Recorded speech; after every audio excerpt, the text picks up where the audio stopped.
Welcome back. I hope everybody, or at least most of the people, are back after a good lunch and better rest. Great lunch. Good to know that.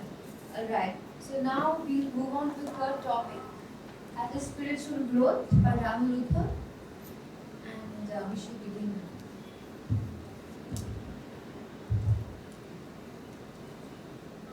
Yeah, good afternoon. Uh, my session is the most difficult because any session after lunch, the participants become, uh, you know, too lazy or whatever. So, including the speaker. So whenever I go to a workshop, post-lunch sessions are very difficult. So I hope you cooperate and enjoy.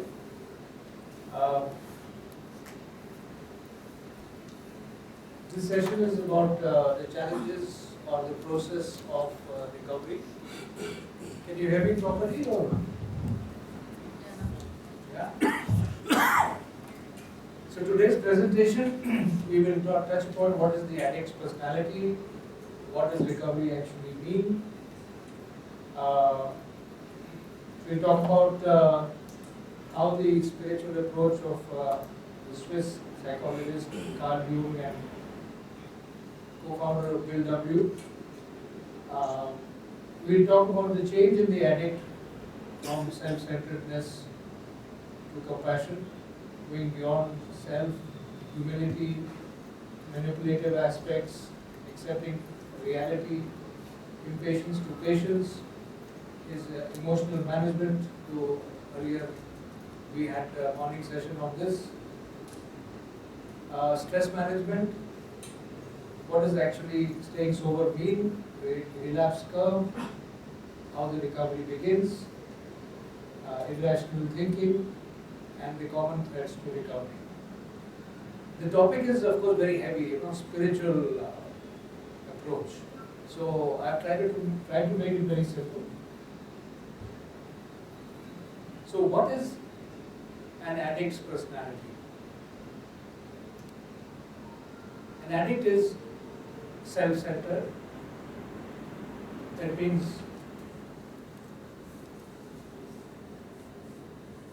he is mostly thinking about himself, about how to get his drug, how to get his alcohol, how to hide his drug, how to hide his alcohol, how to justify his using, how he has very little empathy for others.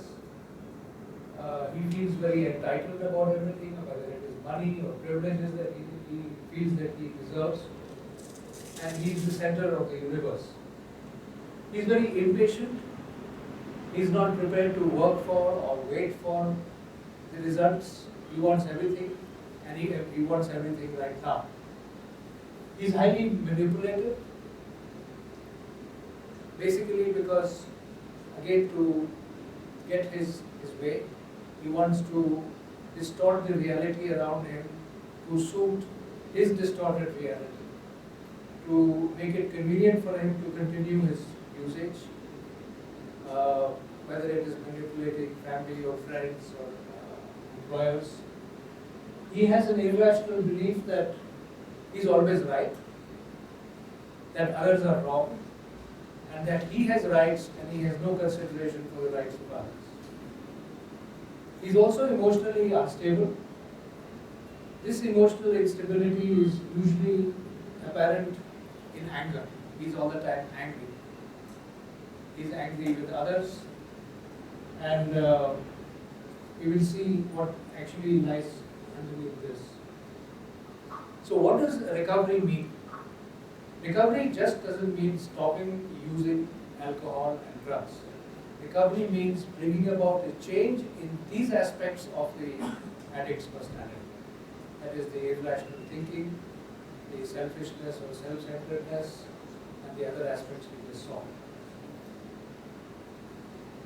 Now, the famous Swiss psychologist of 20th century, Carl Jung, had a patient, an alcoholic whom he was treating. And he was treating for a long time. And the patient, his name was Rowland, he kept on relapsing. He would come for sessions, he would go out and he would relapse again. Rowland was very, very motivated. He wanted to get well. And he had a lot of faith and trust in cardio. So he was motivated, he trusted his caregiver, and cardio was obviously very capable, but yet this person kept on relapsing.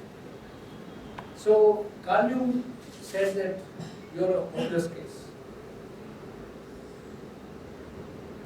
And he said that there is something in Rowland which is asking for some sort of a spiritual upliftment, some sort of attachment to a big universal whole, to have a union with God. The words he uses, the equivalent on a low level of the spiritual thirst of our being for wholeness, expressed in medieval language as the union with God. He also said that in Latin, alcohol is called spiritus, and spirit also means something that is within us, that is our very spirit, that is our soul. So both at one extreme you have spirit, alcohol, very low level, then you have spirit, soul at a very high level. So he told Rowland that the only chance you have is that you need a spiritual or religious experience for you to get out of alcoholism. A conversion. Of course, nowadays the word conversion has different connotations. What he meant with conversion was a conversion of his personality to a higher level of being. So what he was saying was that he should have a spiritual experience. Now in history, many people, many alcoholics and addicts have recovered due to some sort of a spiritual experience. We had another person called Bill W., the co-founder of Alcoholics Anonymous. Bill W. also was repeatedly admitted to a sanatorium in USA for treatment of alcoholism. His doctor, Dr. Silkworth, also was very competent. And every time Bill W. would come out, though he wanted to remain sober, he would relapse. So Dr. Silkworth told the same thing to Bill W. That you are a hopeless case, just as Carl Jung told Rowland that you are a hopeless case. And then Bill W. ultimately went to the, what was previously, the AA group was called the Oxford group, which had a sort of a religious bent. And he had a spiritual awakening. In fact, the last time he was admitted to the sanatorium, when he was told that Dr. Silver said, now your only chance to recovery is a spiritual awakening. Otherwise, you will either die or you will go mad and you will be committed for life. And there is no other way that you can recover. So he was an atheist or rather an agnostic, and he just said, if there is a God, that help me. And according to his writing, he saw white light or whatever. And then his so-called spiritual experience helped him in remaining sober for the rest of his life. And he founded the 12 Steps program. He wrote the 12 Steps, again trying to help other alcoholics have also a spiritual experience. So in short, recovery from addiction requires a spiritual approach. It means the change has to come from within the alcoholic or addict. Now, let us see what the challenges in the spiritual journey an alcoholic or addict may face. So first thing we saw in the personality of the addict is self-centeredness. Now, the opposite of self-centeredness is compassion. So there has to be a change from me to others. An addict usually mostly thinks about himself. He is the center of the universe, and now he needs to learn how to give rather than all the time to take. He begins to practice this. He begins to practice this within the family, and then he feels a little a little, in small doses, he feels good about it.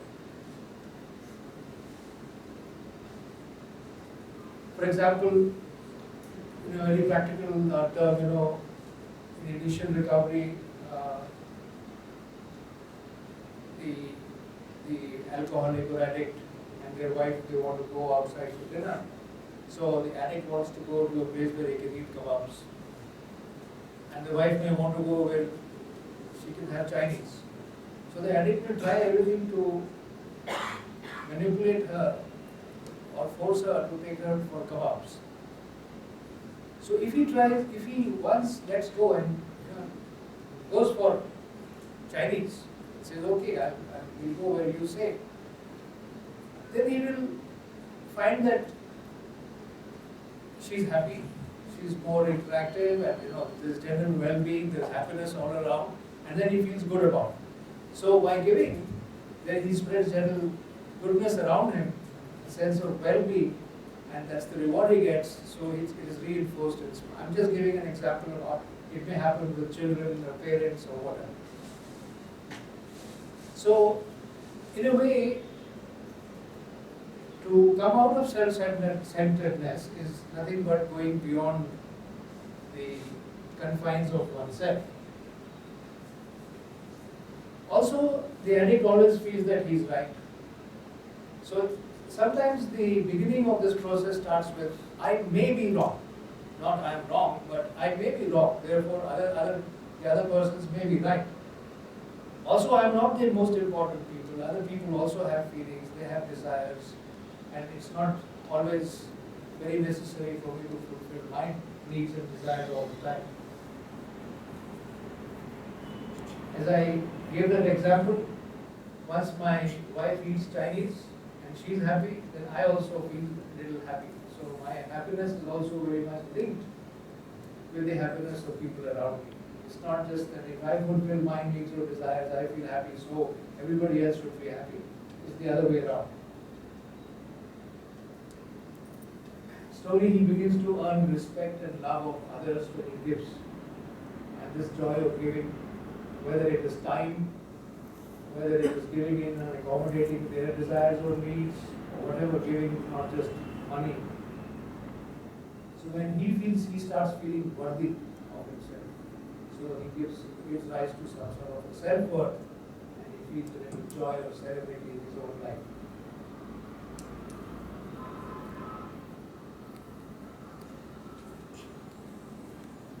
Now, in my experience, I have seen that the truly successful people in life are humble. And the most unhappy and unpopular people are arrogant. Now, how does humility lead to success? If I am humble, that means my thinking is that I am not the smartest guy, I don't know everything. Maybe the other person next to me knows a little bit more. So I remain open-minded. I am open to taking inputs from others. And when I take inputs from others, it helps in my growth, my development, my evolvement. So therefore, I become bigger. Just for example, you run a business, you may not be very good in finances, so you have a chartered accountant or a consultant. So you admit that you don't know as much about taxation or finances, so you are open-minded to inputs from another person who knows more than you do. So you take his advice and then you do better in your work. Similarly in life, if we keep an open mind to inputs from other people, take feedback from other people and act on it, that helps us in growing. Now people who are arrogant, who feel they know everything, obviously stop growing because they don't take inputs from other people. Now manipulation is basically born from the fact that I do not accept this reality. So if I do not accept this reality, I would like to change it. And I would like to change it by hook or by crook.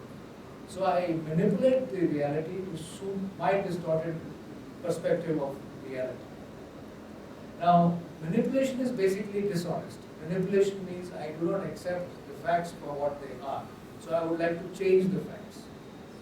So manipulation is an act of dishonesty which is a non-spiritual thing. Now, spiritual recovery or recovery from addiction from the spiritual approach means that I begin to accept things for what they are. Now, in the case of an alcoholic and addict,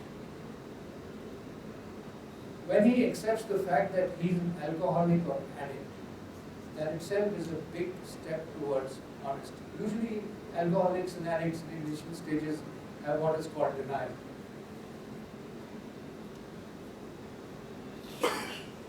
They do not want to allow people to know that they have a problem. So they will project a false image. They will try to change or manipulate people, places and situations around them. Now, once an addict begins to accept the fact that he is an alcoholic or addict, that means he begins to accept the fact that he has all these other personality traits which an alcoholic has.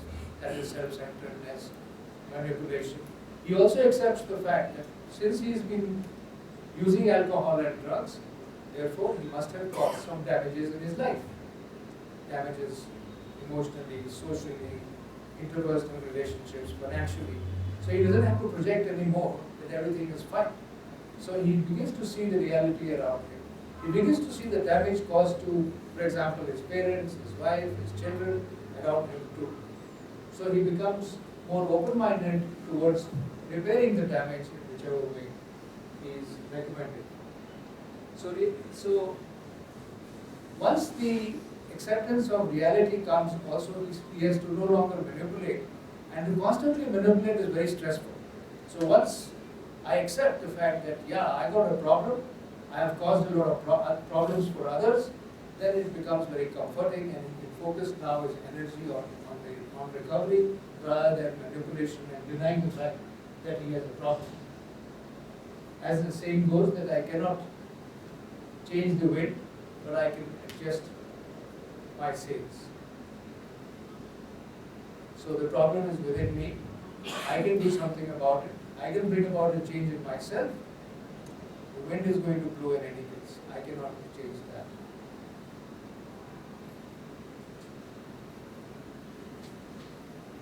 That is why I just mentioned the 12 steps here. As some of you may be aware who are in the program, that the first step says basically to admit that I am an alcoholic or addict. And that in the words of the 12 steps, it is that my life has become unmanageable. That means I have caused a lot of problems, I have caused a lot of damages. So, starting from there, the 12 steps gives a very simple guide towards spiritual growth. Now, if you see an alcoholic or addict, he seems to be very angry all the time. That is the emotional instability of the alcoholic or addict. Even though what is apparent is anger, but actually, where is this anger coming from? It is coming from some other feelings. Anger is usually the end result of triggers of some other feelings inside. One feeling or emotion is fear. An alcoholic or addict lives in constant fear. Constant fear of getting caught. Constant fear of whether he can get his next fix of alcohol or drugs. Constant fear of what will people think of him if they find out what he actually is. And the bigger fear that what will I think of myself if I discover who I am. So he lives in this huge quadrant of fear. Then there is guilt. He is aware of all the damages he has caused, he has hurt people, and he feels guilty about it. He makes amends. Next morning you may have experienced, oh, I'm sorry I did this, I'll never do this again. Then by evening he repeats it again. So the guilt keeps on accumulating. And then the shame. Last night he may have gone to a party, fallen flat on his face. He's very ashamed of that fact. And so many incidents like this keep on occurring And so fear, shame, guilt, all these accumulate. Now, he doesn't know how to express fear, he doesn't know how to express guilt, he doesn't know how to express shame. So what comes out is anger. So once, over time, in recovery, when he begins to address fear, shame and guilt, the anger subsides. Of course, he will continue to feel angry sometimes, that's a human emotion. He also uses anger as a tool to manipulate others. If you do this to me, if you tell me this, I will get angry, so you better not tell me this. Which is also a form of manipulation. From impatience to, let me stop here and ask you, can you identify with what I am saying?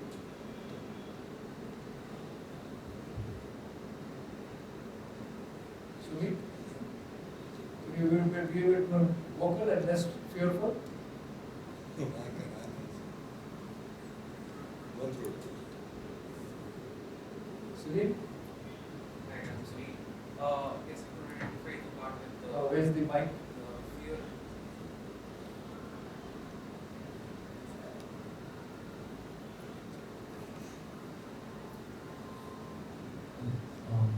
All my life, using or before using, I was always fear motivated. Fear Impulses. motivated. They are motivated. Not if my school teacher is going to say, कल तक नहीं हुआ तो दिखेगा तो मैं करूँगा तो I will do something or I not just in that terms but fear of losing, fear of protecting what I have. So many things, like numerous examples. Fear had always been part of my life, and I had been using that. In recovery, I learned how to not be cope with that fear. No, no, I can't neglect saying that I am not this way, but I do have fears even now, and as I go through my recovery process, I get more comfortable with who I am. And the more comfortable I am, I start